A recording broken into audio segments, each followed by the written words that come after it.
가을 시편 두 번째 시간이 되겠습니다.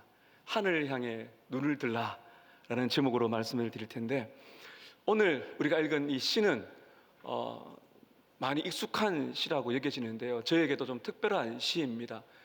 군대를 가서 이제 입대를 해서 신병 훈련을 받을 때였습니다.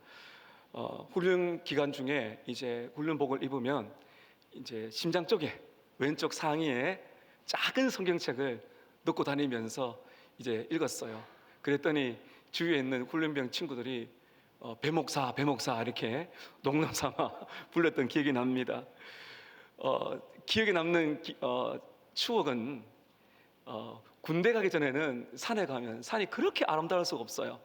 근데 군에서 훈련 받으면 산은 산이 아닙니다. 굉장히 힘이 듭니다. 땀 냄새 나죠. 힘들죠. 그럴 때 제가 이제 성경을 펴서 시편을 읽는데 마침 오늘 121편이었어요. 내가 산을 향하여 눈을 들리라. 나의 도움이 어디서 올까? 기도했어요. 하나님, 군대 오기 전에는 이 산이 이렇게 아름다운데 군에 오니까 산이 너무 힘이 듭니다. 도와주십시오. 기도했던 적이 있습니다. 오늘 시편은 힘들고 어려울 때 우리에게 큰 위로를 주는 시입니다. 오늘 여러분 성경의 시편 121편 표제를 보면 성전에 올라가는 기도 노래 이렇게 되어 있습니다. 노래지만 또 기도와 같다고 볼 수가 있죠. 성전에 올라갈 노래. 여러분, 오늘 예배를 드리러 오시면서 어떤 기도를 드리셨습니까? 혹시 예배를 드리면서 어떤 기대를 하고 오셨습니까? 이 시편은, 이 성전이란 거는 이스라엘 백성들에게 예루살렘 성전을 말하죠. 그 예루살렘 성전으로 매년 중요한 절기가 되면 순례자들이 흩어져 있다가 예루살렘 성전으로 이 사람들이 여행을 갑니다. 며칠씩 걸리죠. 그럴 때 하나님 앞에 예배드린다는 이 마음으로서 이 찬양을, 이 시편을 불렀던 것입니다. 그래서 순례자의 노래라고 할 수가 있습니다. 여러분, 우리의 인생도 순례자입니다. 인생은 여행과 같습니다. 때로는 봄, 여름, 가을, 겨울 계절을 지나가는 것처럼 우리 인생도 따뜻한 봄날이 있는데 너무너무 더워서 힘이 드는 고난의 시기도 있고, 가을에 열매를 맺는 거, 또 추운 겨울도 지나가는 것처럼 우리의 인생의 걸음이 그렇게 여행을 하다가 주님이 부르시는 때가 되면 이 땅을 떠나 하나님 품으로 가게 되는 것입니다. 여러분, 우리 인생 전체는 순례자라 볼 때 항상 좋은 일만 있는 게 아니죠. 문제도 있고 눈물 짓는 날도 있고 사랑하는 사람과의 이별도 있고 아픔도 있습니다. 그러나 우리는 우리의 종착지가 어딘지를 알고 있잖아요. 이스라엘 백성들은 그 예루살렘 성전이 순례길을 가는데 우리가 죽고 나서 영원한 하나님의 나라는 종착지가 있거든요. 그때까지 이제 우리가 육체를, 몸을 가지고 있는 우리들은 하나님과 더불어 순례의 길을 걸어간다고 볼 수가 있습니다. 오늘 이 시편은 인생의 순례의 길에서 큰 위로와 소망을 주는 말씀입니다. 여러분의 인생의 여정 속에 오늘 특별한 위로와 그리고 소망이 넘치시기를 축복합니다. 인생의 순례길에서 우리는 하나님을 알고 만나야 됩니다. 그래서 우리가 오늘 말씀은 인생의 순례길에서 우리가 만나야 될 하나님의 네 가지를 여러분께 말씀을 드리려고 합니다. 인생의 순례길에서 첫 번째는 하나님은 우리의 도움이 되신다는 겁니다. 하나님이 우리를 돕는다는 것이죠. 여러분, 1절과 2절 보시기 바랍니다. 내가 산을 향하여 눈을 들리라. 나의 도움이 어디서 올까? 2절에 나의 도움은 천지를 지으신 여호와에게서로다. 시인은 산을 향해서 눈을 뜬다고 말합니다. 여러분, 우리 주위도 산이 많거든요. 산을 보면 어떤 생각이 드십니까? 등산하시는 분들은 산만 보기만 해도 마음이 뿌듯하다 들으시는데, 오늘 이 시인이 내가 산을 향하여 눈을 들리라, 이 산 속에 가면 안전하다고 느낄까요? 아니면 변치 않는, 세월을 지나도 변치 않는 산을 바라보면서 뭔가 인생의 깊은 의미를 찾기 때문에 그럴까요? 오늘 이 시인이 내가 산을 향하여 눈을 든다는 이유를 이렇게 설명하고 있어요. 이런 다시 한 번 더 1절 보세요. 내가 산을 향하여 눈을 들리라. 왜 눈을 들죠? 나의 도움이 어디서 오겠는가? 무슨 말인가 하면 이런 말입니다. 아침에 눈을 떴어요. 내가 오늘 하루를 살아가야 되는데, 이런 고백입니다. 누가 나를 도와줄 건가? 내 인생에 누가 나를 도와줄 건가? 여러분, 이 질문이 우리 인생에 너무나 중요합니다. 왜냐하면 우리 모두에게는 짓누르는 문제와 압박과 스트레스가 있어요. 내 지식과 경험으로 해결할 수 없는 수많은 어려움이 있습니다. 그렇게 어떻게 보면 상징적으로 우리가 아침에 눈을 떴는데 산을 바라보면서 누가 나를 도와주지? 오늘 하루를 어떻게 살아가지? 내가 하루를 살아갈 힘을 어디서 얻을 수 있을까? 그런 고백을 지금 하고 있는 것입니다. 여러분, 이 고백이 너무나 중요한 이유가 있습니다. 나의 도움이 어디서 올까? 여러분, 이 말이 어떤 의미입니까?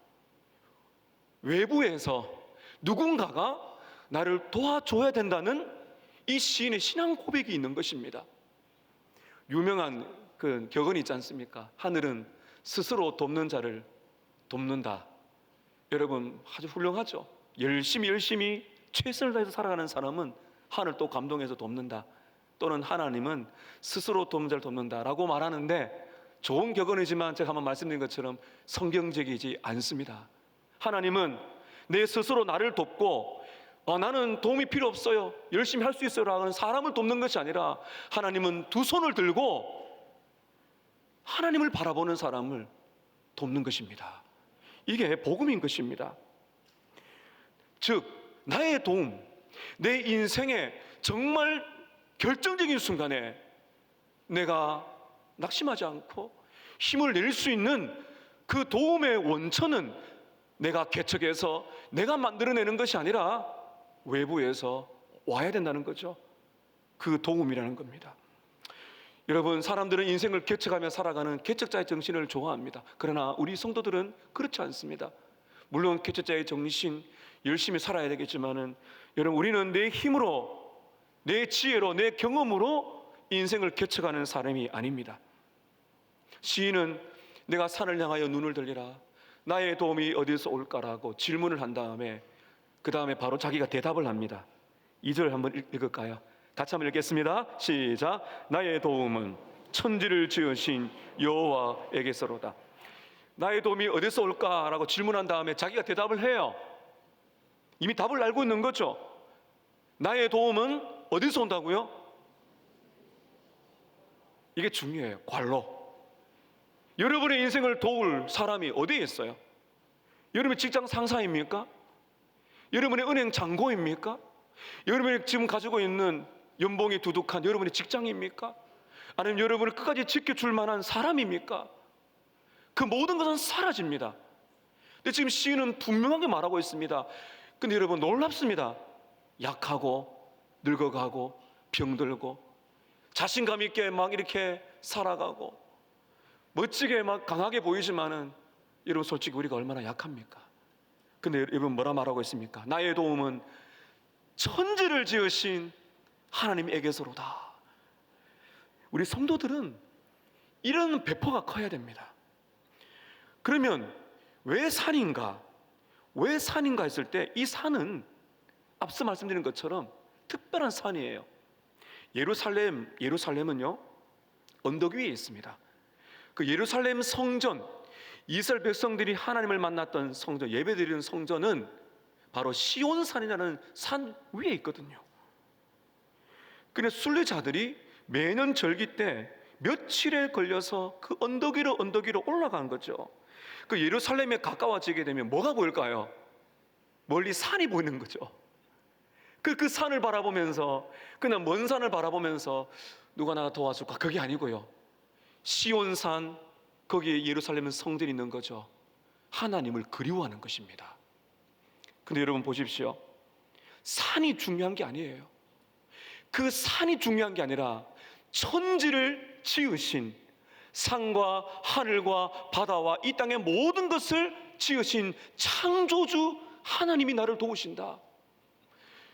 여러분, 이 땅에 있는 모든 이 자연은 하나님이 지으신 줄로 믿습니다. 그리고 여기에 여러분을 이 세상에 존재하게 하신 하나님이 계시는 줄로 믿습니다. 그분을 보는 겁니다. 그러니까 그분이 누군가? 천지를 창조하신 하나님이시다. 다니엘은 나라를 잃고 포로가 되었습니다. 나름 다른 이 외국에 재상이 되어서 있는데 영적인 그리움을 가지고는 그가 어떻게 기도했어요? 예루살렘을 향한 방향의 창문을 열고 하루 3번씩 기도하는 겁니다. 바로 이와 같습니다. 이렇게 순례를 하는 이 시인이 그저 산을 바라본 게 아니라 그 산을 바라보면서 영적인 그리움을 가는 거죠. 너무너무 힘이 들지만은 하나님이 나를 도우시지, 그분이 살아계시지, 천지를 창조하신 하나님께서 나 같은 연약한 인생을 도우시지, 이런 믿음을 가지고 있는 것입니다. 사랑하는 성도 여러분, 저와 여러분은 하루를 견딜 힘을 어디서 찾고 있습니까? 재정적인 어려움을 겪고 계십니까? 미래가 불투명하십니까? 염려와 두려움이 밀려오고 있습니까? 자녀들의 앞길이 걱정이 되십니까? 갑작스러운 질병 때문에, 오래된 질병 때문에 낙심이 되십니까? 죽을 것 같은 답답함이 엄습하고 있습니까? 우울해지고 심적인 고통 때문에 여러분 미래가 보이지 않습니까? 이 모든 것을 우리는 어떻게 극복을 할 수가 있겠습니까? 우리의 도움의 원천이 무엇이냐 하는 것이죠. 여러분, 천지를 지으신 하나님이 누구십니까? 모든 문제를 주관하시는 창조주인 줄 우리가 믿습니다. 그분이 우리를 도우십니다. 여러분, 그렇다면 그 다음 질문이 또 들어가겠죠. 그러면 천지를 지으신 하나님께서 우리를 어떻게 도우실까 하는 겁니다. 어떻게? 그게 이제 이어서 3절부터 8절까지가 천지를 지으신 하나님이 돕는 방법을 말을 해주고 있습니다. 여러분, 하나님이 도우시는 방식을 이제 제가 쭉 말씀드릴 텐데 중요한 거 잘 들으셔야 됩니다. 하나님의 백성을 향한, 한번 따라 하실까요? 하나님의 백성을 향한 하나님의 사랑과 하나님의 열심. 하나님의 열심이 뭐예요? 열정을 가지고 자기 백성들을 책임진다는 거예요. 그걸 볼 겁니다. 오늘 두 번째는 인생의 순례길에서 하나님은 우리를 위하여 쉬지 않고 일하신다는 것입니다. 쉬지 않고 일하신다는 거예요. 3절과 4절 읽겠습니다. 제가 읽겠습니다. 여호와께서 너를 실족하지 아니하게 하시며 너를 지키시는 이가 졸지 아니하시리로다. 4절입니다. 이스라엘을 지키시는 이는 졸지도 아니하시고 주무시지도 아니하시리로다. 여러분, 하나님께서는 천지를 창조하신 신이십니다. 당연히 졸지도 않고 주무시지도 않죠. 근데 왜 그것을 강조하는지 아십니까? 우리 이야기를 하고 싶은 겁니다. 우리는 좁니다. 이 시간에 혹시 졸음이 오신 분은 깨셔야 되겠습니다. 우리는 막 졸음도 오죠. 피곤하면 자야 됩니다. 지치고 힘들어 하루 종일 일하다가 밤에 오면은 막 골아 떨어지잖아요.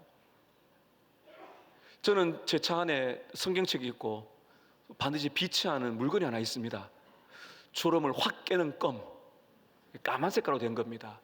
그거를 이제 졸음이 올 때 딱 몇 개 씹으면은 일시적으로는 졸음이 깹니다. 근데 계속 씹다 보니까 그 효과도 많이 떨어지는 것 같은데요. 우리의 인생은 피곤합니다. 피곤에 절여 있죠. 우리는 자야 됩니다. 시간이 되면 자야 됩니다. 그렇지만 병에 걸립니다. 우리는 내 자신을 지켜낼 수가 없습니다. 부모님은 자녀들을 사랑하지만 자녀들을 언제 어디까지 지킬 수가 있겠습니까? 배우자를 사랑해서 내 목숨까지 내어주실 만큼 사랑한다 할지라도 여러분 언제 어디까지 찾아가서 그 고통을 덜어줄 수가 있겠어요? 그래서 여러분 우리는 늘 염려하게 되는 것이죠. 갑작스럽게 여러분 위기가 와서 응급실로 가야 되는 경우도 있습니다. 요즘에는 뭐랑 차 타고 빨래 가지만 옛날에 우리 어머니들 그런 얘기 많이 하시잖아요. 애가 막 숨 넘어가고 열이 오르가면 막 그냥 뭐 초인적인 힘을 발휘해서 아이를 덜쳤고 뜁니다. 뛰어가지고 막 눈물 흘리면서 애 깨우면서 그런 이야기는 한두 번 들은 게 아니에요. 여러분, 부모님이 아무리 사랑이 많고 많은 돈이 있다 할지라도 얼마나 지켜줄 수가 있을까요?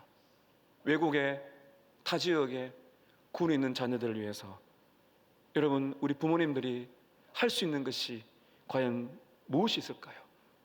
우리는 24시간 깨어서 사람들을 지켜낼 힘이 도울 수가 없습니다.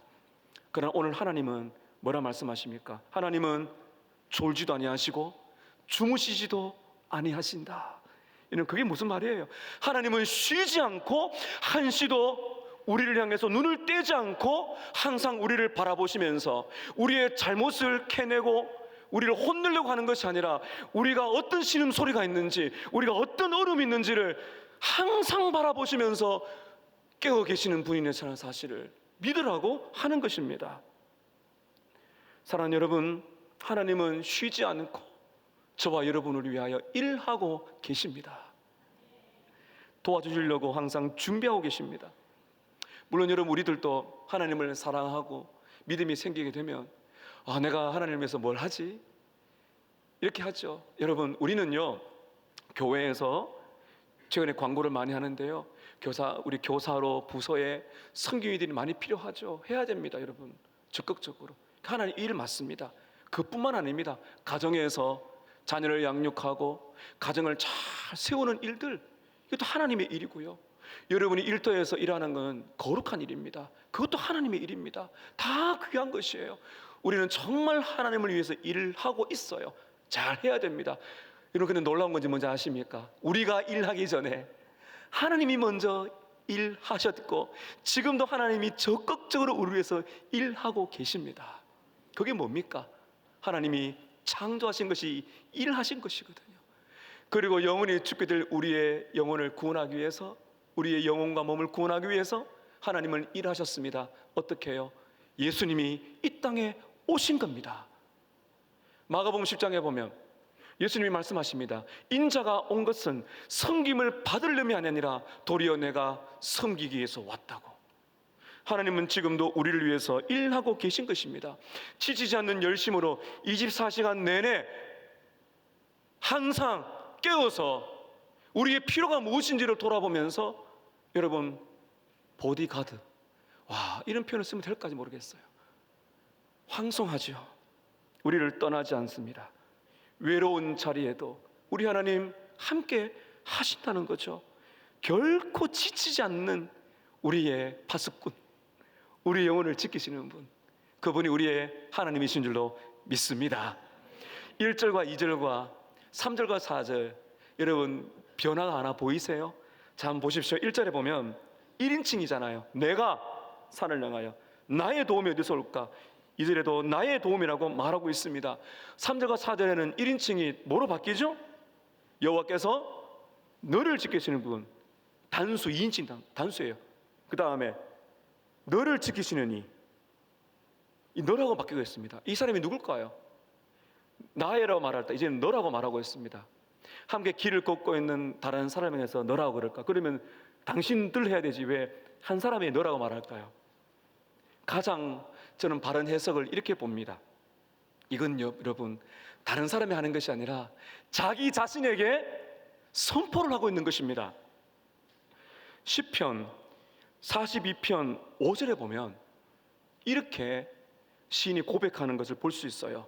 한번 따라 하실까요? 내 영혼아, 내 영혼아, 내가 어찌하여 낙심하며 어찌하여 내 속에서 불안해하는가? 내 영혼아, 너는 하나님께 소망을 두라. 이게 무슨 말이에요? 여러분, 우리가 가만히 있으면은 이상한 소리만 들린다니까요. 내 자신도 자꾸 낙심, 야, 너 힘들어. 다른 사람, 또 마귀도 계속 우리를 힘들게 하는 소리를 합니다. 그래서 여러분, 시는 뭐라 그래요? 내 영혼아, 내가 나에게 말을 하는 거예요. 내 영혼아, 왜 너는 낙심하느냐? 왜 너는 내 속에 불안해하느냐? 바로 그것과 똑같은 맥락입니다. 내가 산을 향해 눈을 들리라. 나의 도움이 어디서 올까? 나의 도움은 천지를 일으키신 하나님께로 오미로다. 그렇게 말하면서 이제는 여호와께서는 내 영혼아, 여호와께서 내 영혼아, 너를 실족지 않게 하시고 너를 위하여 졸지도 아니하시리로다. 사랑하는 여러분, 오늘 이 말씀 여러분에게 선포하시기를 축복합니다. 자신에게 말을 하세요. 내 영혼아, 감사합니다.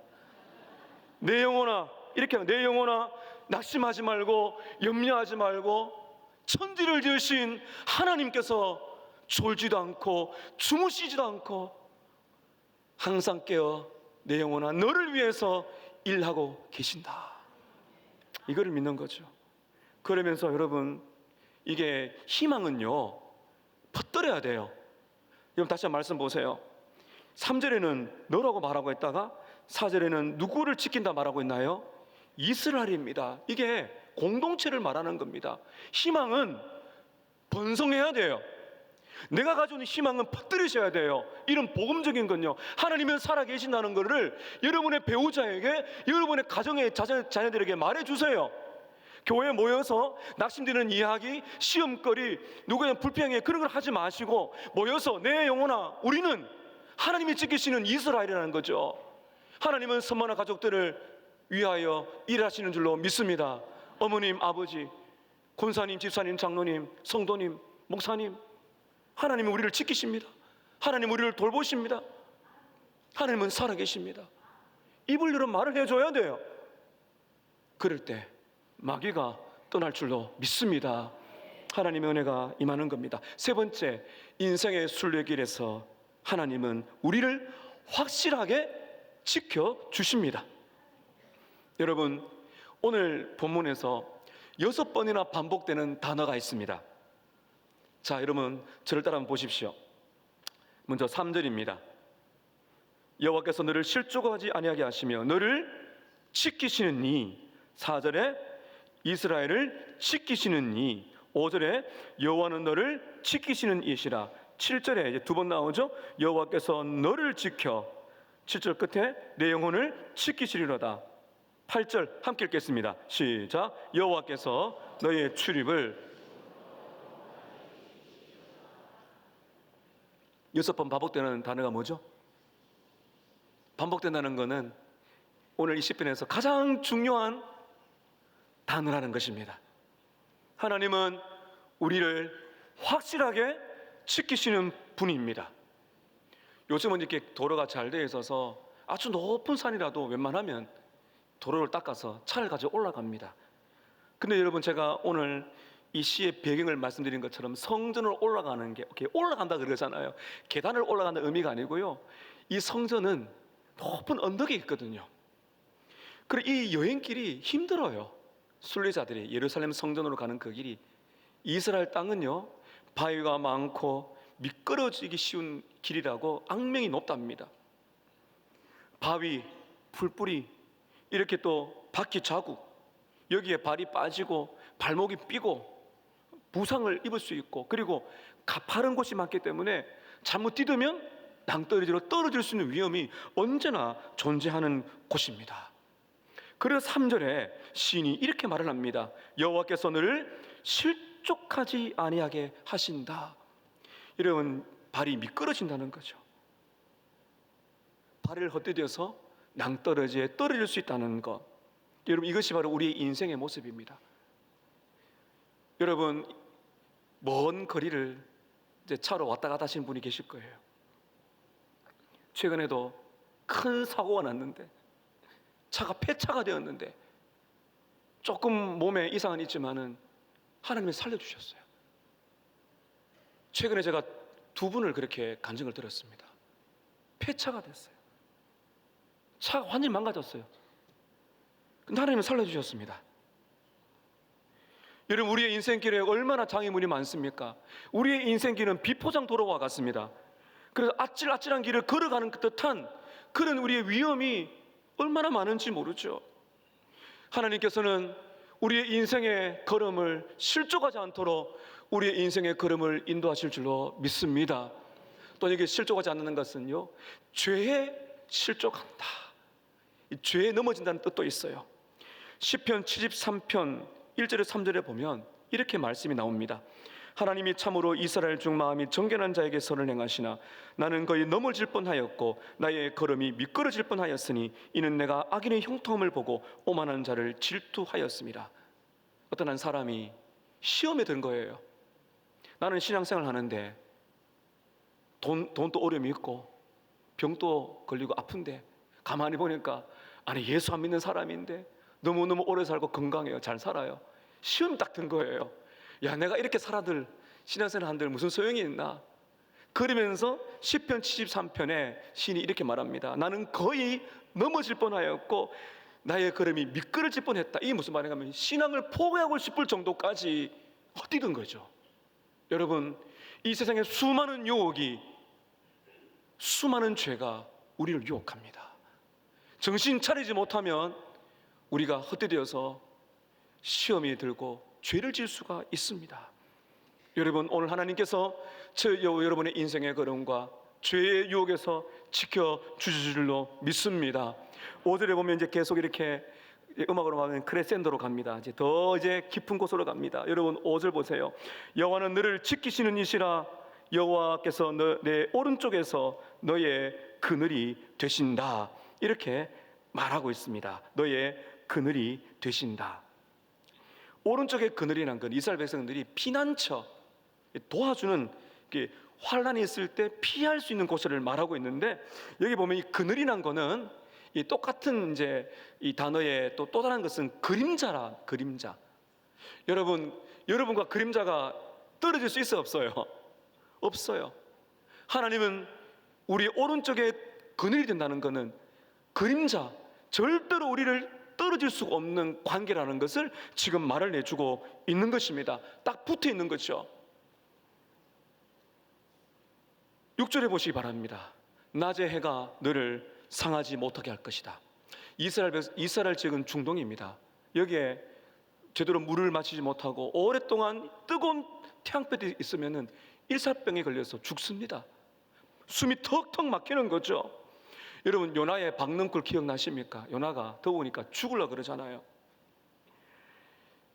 시인은 낮의 해가 너를 상하지 못하고 밤의 달이 너를 해치지 못한다고 말하고 있는데, 이 낮과 밤을 연결한 이유가 있습니다. 낮과 밤이라는 것은 이 낮과 밤을 가지고 있는 그 전체의 모든 시간을 말하는 겁니다. 여러분, 하나님께서는 우리가 낮에 보이는 위험이든 밤에 보이지 않는 위험이든 우리를 보호해 주실 줄로 믿습니다. 여러분, 낮과 밤이 어떻게 생긴지 아시죠? 지구는 가만히 있지 않습니다. 자전 막 돌고 있어요. 지구가 이렇게 자전하고 있기 때문에 낮과 밤이 생기는 겁니다. 자전하면서 태양을 또 공전합니다. 공전. 그래서 뭐가 생기는가 하면 봄, 여름, 가을, 겨울이 생기는 거죠. 이런 계절이 있기 때문에 어떤 일이 일어납니까? 더위, 추위, 눈도 내리고 비가 쏟아지고 바람이 불고 번개가 치는 거죠. 여러분, 이게 뭔지 아십니까? 우리의 인생을 말하는 것입니다. 봄, 여름, 겨울, 가을. 너무나 뜨거운 더위에 있는 고난같이 정말 숨이 막히고 견딜 수 없는 열기 때문에 냉수 한 그릇이 필요할 때 하나님은 뭐라 말씀하십니까? 내가 너의 그늘이 되겠다. 여러분, 한번 저를 한번 따라 하실까요? 살 것 같다. 예, 시원한 냉수 한 그릇 필요하십니까? 여러분, 더울 때 땀이 막 줄줄 흐를 때 에어컨 바람이 들어 얼마나 시원합니까? 아니, 그늘만 있어도 좋을 거예요. 하나님은 말씀하십니다. 내가 너의 그늘이 되어줄게. 내가 너를 떠난 적이 없고 내가 쉬지 않고 네가 잠들 때나 길을 걸어갈 때나 내가 너의 그늘이 되어줄 테니까 내 안에 머물러라고 말씀하시는 것입니다. 우리 얼마나 여러분 하나님이 우리를 지키시고 사랑하는지 아십니까? 다시 한번 말씀 한번 보실까요? 6절에 낮의 해가 너를 상하지 아니하게 하시고 밤의 달도 너를 해치지 아니하리로다. 여러분, 이것은 우리의 인생에 고난과 시련이 없다는 것을 말하지 않습니다. 비록 시련과 고난이 있다 할지라도 해치지 못하고 상하게 하지 못한다는 건 이겁니다. 너의 인생을 이 땅에 어떤 것이라도 망하게 할 수가 없다는 겁니다. 비록 우리가 여러분 미끄러져서 넘어진다 할지라도 우리의 영혼은, 우리의 마음은 완전한 낙심, 완전한 절망에 절대로 내버려두지 않는다는 것입니다. 그리고 우리가 죄를 지어도 그 죄는 결코 우리를 정죄할 수가 없다는 것입니다. 하나님은 확실하게 우리를 지켜주십니다. 마지막 네 번째, 인생의 순례길에서 하나님은 우리를 영원히 지켜주십니다. 이 시인은 하나님을 묵상하다까지 막 가슴이 막 뜁니다. 그래서 탄성을 합니다. 여러분 7절과 8절에서 이렇게 마지막 결론을 맺는데요, 우리 7절과 8절을 한번 큰 소리로 읽을까요? 시작. 여호와께서 너를 지켜 모든 환난을 면하게 하시며 또 내 영혼을 지키시리로다. 여호와께서 너의 출입을 지금부터 영원까지 지키시리로다. 이 단어 보면 놀랍습니다. 여호와께서 너를 지켜 모든 환난을 면하게 하신다. 이게 좀 한글 번역이 좀 아쉬운데요, 이게 오해하시면 안 돼요. 모든 환난을 면제시켜준다는 말이 아닙니다. 면제될 수가 없죠. 고난이 있는데요, 없을 것이라는 것이 아니고 지켜준다는 그 단어를 우리나라는 면하게 했다 이렇게 말하고 있는데, 이 말은 이 환난이라는 것은 환난, 재앙, 그리고 악한 세력들, 악한 환경들, 심지어 사탄으로부터 하나님께서는 우리를 지켜주신다는 겁니다. 여러분, 예루살렘으로 가는 순례길은 험하다 말씀드렸습니다. 계곡을 지나가야 되고 광야를 지나가야 됩니다. 그 광야에 누가 나오는가 하면은 도적이 들끓어요. 그리고 여러분, 우리의 인생 속에 우리를 힘들게 하는 사람들, 힘들게 하는 환경들, 우리 자녀들의 마음을 빼앗는 악하고 음란한 것들이 널려 있지만은 하나님이 지켜주신다는 그 약속을 지금 하는 것입니다. 악한 사탄이 우리를 괴롭히는 것이죠. 성전으로 가는 길은 오르막길입니다. 다리가 아프고 지치는 피곤한 길입니다. 여러분, 이것이 바로 우리의 인생입니다. 예수를 믿는 사람이건 그렇진 않건 똑같습니다. 여러분, 폭풍이 불고 태풍이 부는데 예수를 믿는 집이든 그렇지 않든 똑같이 태풍을 맞습니다. 우리는 똑같이 세상 사람과 함께 길을 걸어가야 되고, 똑같은 길을 차를 몰고 가야 되고, 배가 고프면 먹을 것 찾으려면 상점에 똑같이 가야 되고, 아프면 병원에 가야 되고 약을 먹어야 됩니다. 여러분, 세상 사는 거 다를 바가 없어요. 많은 눈물이 있는 인생살이입니다. 그런데 여러분, 세상 사람들과 하나님의 자녀들이 다른 게 있어요. 그게 무엇인가 하면 오늘 이 말씀인 것입니다. 시련과 고난은 우리에게 있지만 그 시련과 고난은 절대로 우리를 지배할 수가 없는 줄을 믿습니다. 지배할 수가 없다는 거예요. 그리고 여러분 보십시오. 오늘 이렇게 말하고 있습니다. 7절에 여호와께서 너를 지켜 모든 환난을 면하게 하신다. 환난이 있지만 환난에 빠지지 않도록 도와주신다는 것이고, 그 다음에 뭐라 말하고 있습니까? 너의 영혼을 지키시리라. 우리의 영혼은 안전합니다. 사랑하는 성도 여러분, 시련과 고난과 어려움 속에서도 여러분을 향한 하나님의 계획은 절대로 실패하지 않습니다. 시련과 고난조차도 하나님의 영광을 위해서 가장 선하게 인도하실 줄로 믿습니다. 8절 마지막에 보면 이렇게 말합니다. 여호와께서 너의 출입을 지금부터 영원까지 지키실 것입니다. 여러분께 질문 드리고 싶습니다. 출입이 무엇입니까? 나가고 들어가는 거잖아요. 아침에 일어나서 여러분 어디로 나가십니까? 일터로 가십니까? 학교로 가십니까? 나갔을 때 내가 밤에 집으로 돌아오리라는 확신이 있으십니까? 내가 아침에 눈 떠서 나갔는데 은혜 가운데 돌아올 줄로 믿습니다. 이게 은혜입니다. 출입, 내가 나가고 내가 들어가고. 역시 이 출입이란 거는 여러분, 내가 살아가는 모든 공간과 시간을 말하는 거예요. 이스라엘 백성들의 이 의미는 말입니다. 내가 어떤 곳에 있든지 어떤 때가 있든지 하나님은 내 인생의 여정을 지금부터 영원까지 반드시 인도할 줄로 믿습니다. 제가 여러분 헌금 봉헌 기도할 때마다 하는 표현 기억나십니까? 눈동자같이 지켜달라고 그러지 않습니까? 이게 제 말이 아니고요, 시편 17편 8절에 있습니다. 여러분 저를 한번 따라 하실까요? 나를 주님의 눈동자같이 지키시고 주의 날개 그늘 아래 감추소서. 하나님은 우리를요 하나님의 눈동자처럼 소중히 지키실 줄로 믿습니다. 사랑하는 여러분, 여러분께 말씀드리고 싶습니다. 하늘을 향하여 하나님을 향해서 눈을 드시기를 바랍니다. 산을 바라보시기 바랍니다. 산을 보세요. 근데 여러분 보세요. 오늘 시인은 예루살렘 성에 있는 시온산을 보라고 말하는데, 오늘 저와 여러분이 바라봐야 되는 산은 어떤 산일까요? 우리는 오늘 산을 봐야 됩니다. 우리의 도움을 주는 그 산을 바라봐야 됩니다. 어떤 산이냐? 먼 산이 아니에요. 어떤 산입니까?